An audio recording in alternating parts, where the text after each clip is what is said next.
In 4 simple words towards the end of Book 1 of William Carlos Williams' epic poem cycle Patterson, he writes, "My surface, my skin," words that seem full of redolence for the painter. From the surface of the painting to the surface of oneself, from skin to skin, body to body. In the gap between it seems it is held all that is possible. That which is excluded lapses into the folds of what has already been, becoming more of what already is. History's already gone.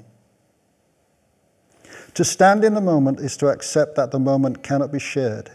It is held out of reach, can only be felt and made concrete, knowing it is a selfish act of withdrawal. Fragile in its uncertainty, yet for a moment it is as hard and as concrete as the movement of air. Breathing in, breathing out, the air pulsates. Between, it is between. In the gap between the mind's incessant roaming, the surface of oneself, and the surface of the painting. And everything else sits, like a table and a chair, marking too readily its place in the world. The sea raged. There were no rocks for it to rent its anger against, so instead it dug in and curled back on itself, dragging the shoreline back into its depths. Again and again it scoured the beach, the sound of sucking rolling pebbles blurring into the waves' incessant poundings. He had spent his whole childhood close to the sea, felt daily the intense light, which even on a dull day reflected off the sea's surface, felt that light as part of himself. But the sea itself he was never part of. Only the sound of its ebb and flow pulsed inside him, becoming the rhythm of his blood.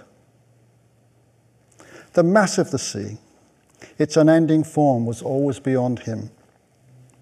Even when in the sea swimming, it was still beyond him, unreachable. Lying on his back, buoyed up by the salt water, floating high, apparently safe, he still needed to feel a thread back to the land.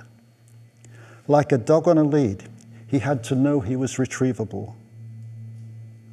He did not trust the sea. Its mood could change from being as calm and enticing as bathwater to a creature sucking hard at his heels as he stood at the water's edge. Without a line, a thread back to the land, he knew he would be lost, would be all too willing to be taken into that limitless, fluid expanse.